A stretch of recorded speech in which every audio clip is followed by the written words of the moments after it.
Okay, everybody, welcome to another episode of On the Wrist from Off the Cuff. Today we have a really interesting watch to review for you guys. I know I typically try to keep it, try to mix it up a bit, and this is definitely a different flavor. Although at the same time, I think it's something that we have seen trending, which of course is the Gerald Genta integrated steel sports watch look.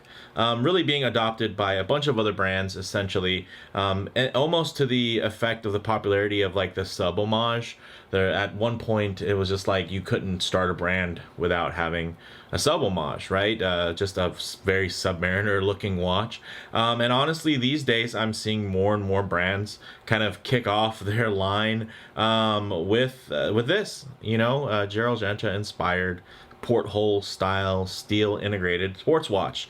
Now, Feice watches, they were founded in 2009. They're out of China, originally launched basically with kind of this Bauhaus minimalist design aesthetic, and now they're kind of expanding into other classic styles and designs.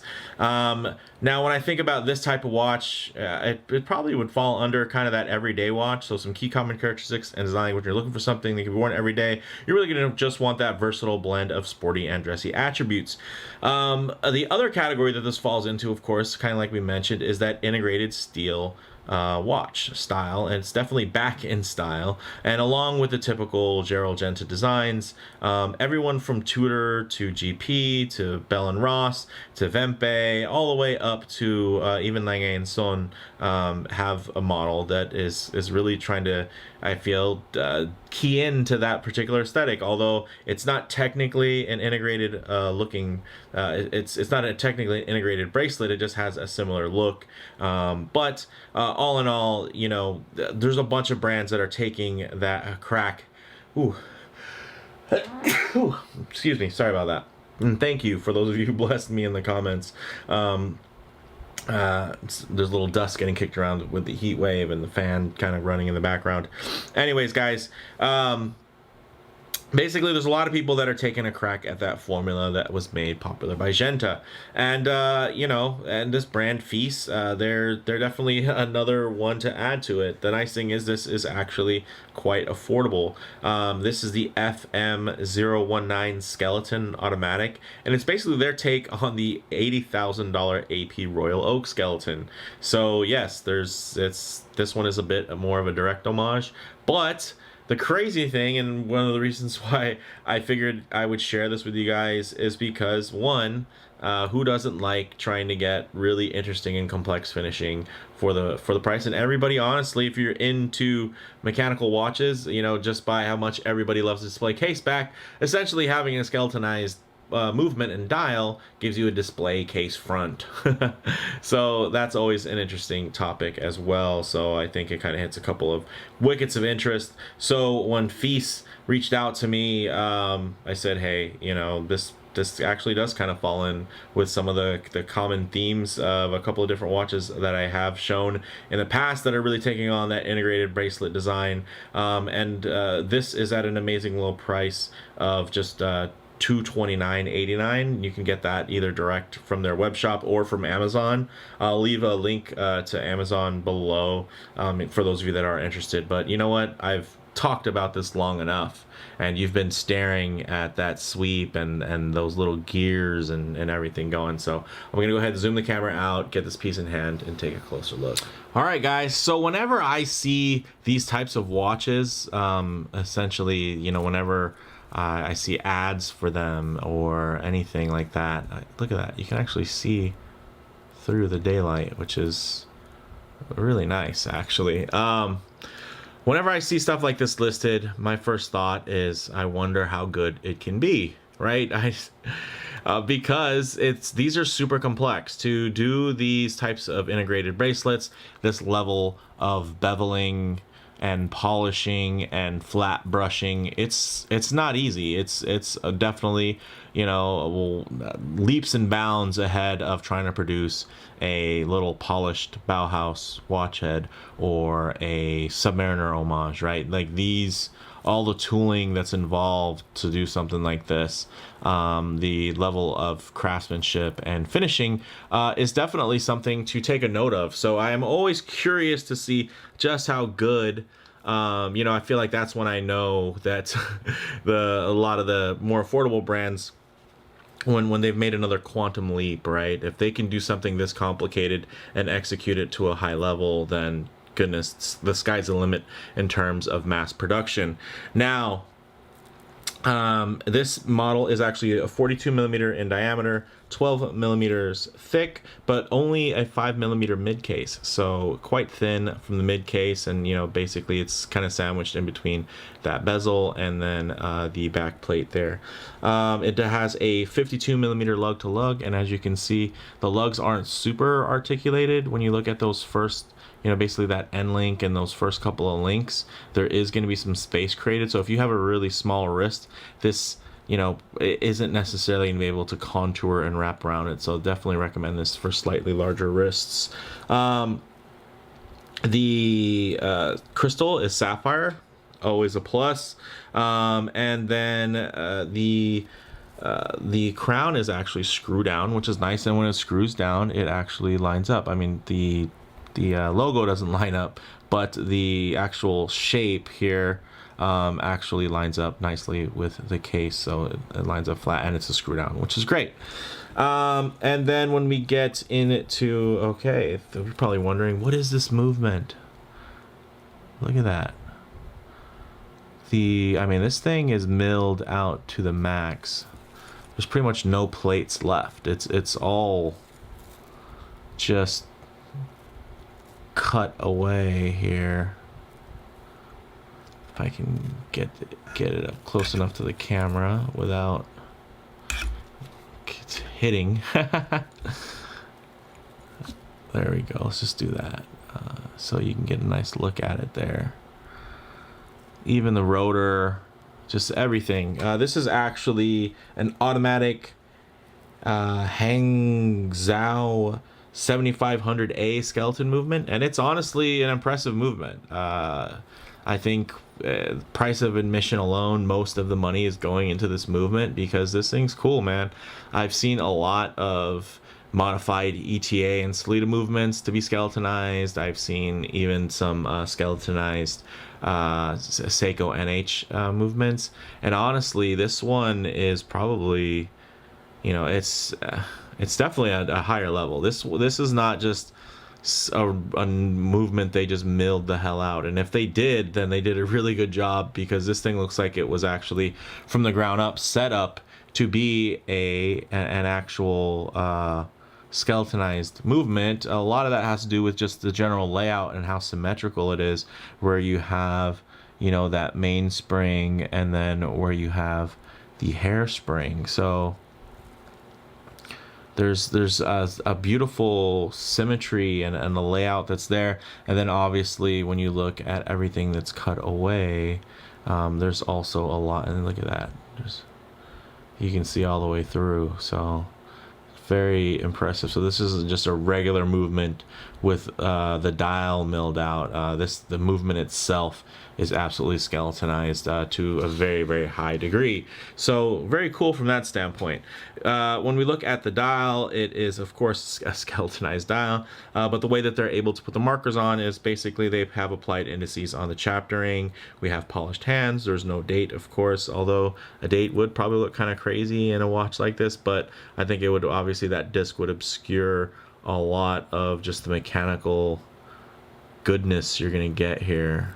There's just a lot to appreciate and to take in. I mean, if you're one of those people that really, really are into just kind of movements and being connected with your watch from that standpoint, this is a fun little piece. It's, of course, yes, it's an homage. It's a very direct homage at that, but man, I think this is not easy. Like, this is not something that somebody's just putting together, haphazardly. This is a watch that really requires a certain level of attention and detail that clearly that they've hit, and I'm very impressed by that from that standpoint.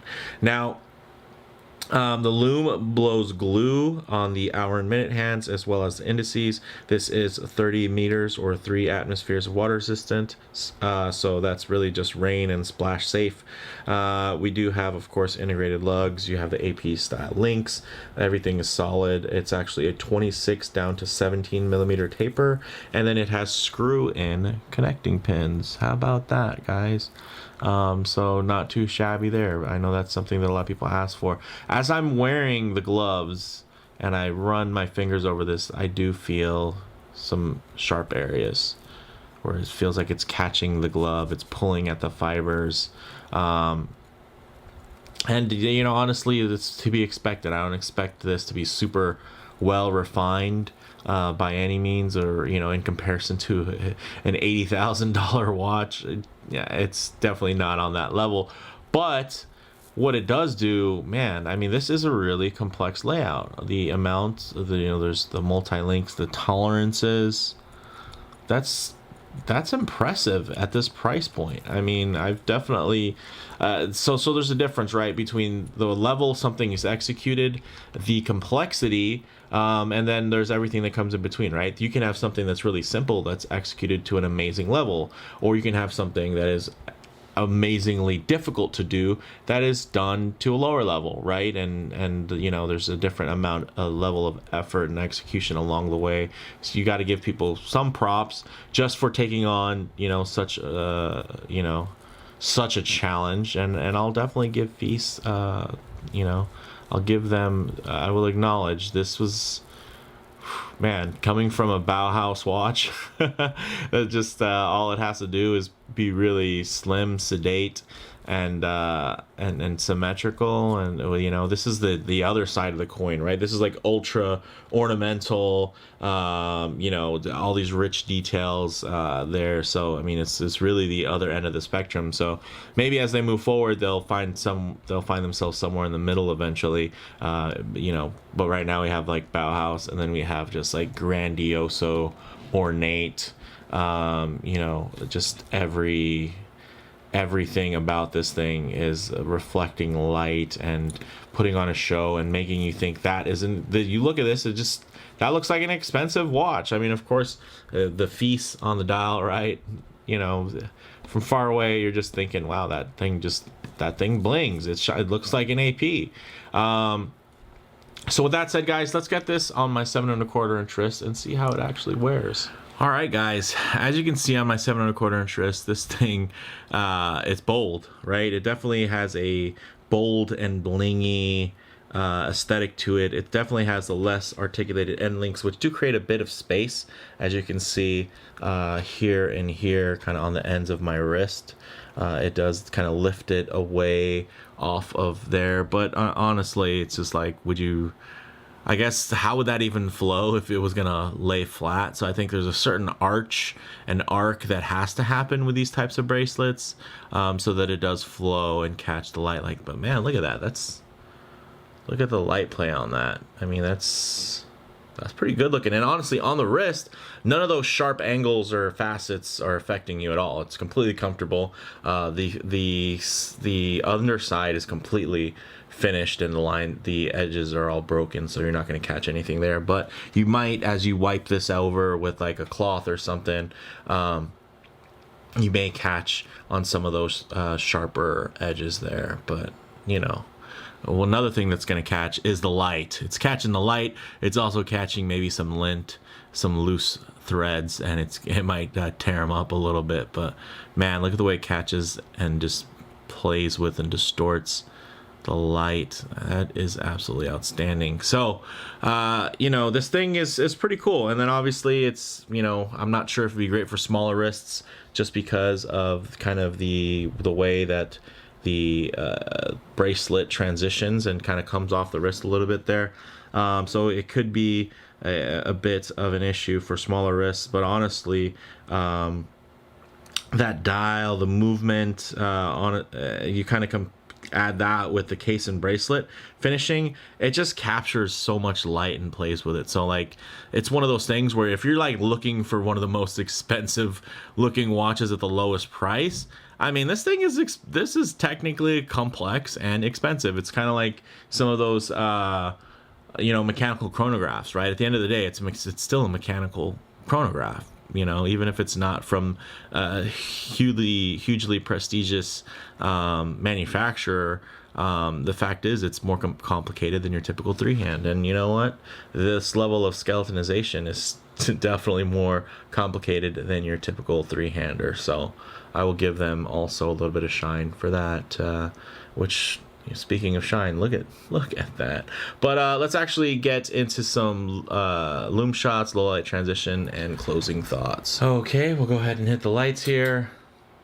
As you can see, very blue. Like it's weird because it's a dark blue, like a very royal blue. It's not that typical cool kind of BGW9 blue. So that was really interesting when I caught this thing in the dark. But one thing I like to do within these, within this segment is actually throw in some low light transition, because you're not always going to be out in the middle of a field enjoying, direct sunlight. So these studio lights simulating that aren't, the most indicative to how you might see this watch while you're coming in and out of a building, walking underneath an overhang, something like that.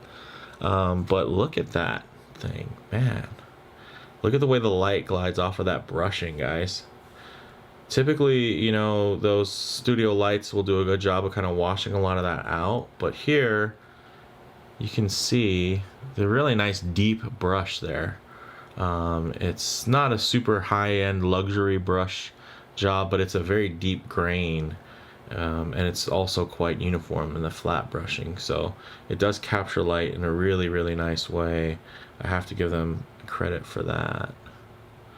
And of course the dial in this transitional lighting, it's probably a lot harder to read. Even in general, straight on lighting, it's a little bit harder to read just because there's so much going on the dial, and obviously those hands aren't huge. But look at the way the light hits those milled out plates there. Really nice, actually. So, I mean, for me, the pleasant surprise on this was that movement. I knew that, I was going to look forward to seeing the case and the bracelet and the level of fit and finish, and kind of just testing the waters on to say, hey, well, in this price range, under $250, how good can these brands get? And it's impressive. Do I think that they necessarily need to try this hard and have something this complex? No, I don't think they really have to. I think they could probably produce something a little bit simpler and really hit the bullseye on it. But this is definitely an amazing effort. And if you're into this and you're into that, and your Grail watch is a an AP Royal Oak skeleton, then this could be a lot of fun, right? If you're worried about wearing $80,000 on your wrist, you could probably wear this and still get a very similar, I guess a similar satisfaction out of it, just aesthetically. Obviously, the history and the horology and the blood, sweat, and tears, not necessarily the same, right? But as far as the aesthetic, something big, bold, striking, technically very, very complex, not easy to do, right? This isn't an oyster style bracelet that's been printed and reprinted 1,000 times. This is something here where there was a fair amount of tooling involved, and a level of fit and finish that had to come together for this to be able to just stand on its own, right, and be a retailable product. There's some out there that have made these to a level of, these porthole style integrated bracelet watches to where they're, pretty much handmade because of the level of complexity. And then you have something like this where you have somebody's take on the other end of the spectrum, which is just, hey, here's a mass produced piece. How good can we get it? And I gotta say, I'm pretty impressed. Now, as far as model variants go, guys, on this one, there's a black dial and a blue dial. They're non-skeletonized versions. They have a different movement, but they have a date window. So if you're into that, that definitely works. Comparable models, tough to say. I mean, obviously I've featured a couple of those kind of Genta-esque designs on the channel, but they've been more kind of in the vein of an original take or a modern reinterpretation. This is definitely more of kind of a direct homage there. So little different from that standpoint. Not sure I'd compare. And then also from a pricing standpoint, there's definitely never been anything in the $230 range.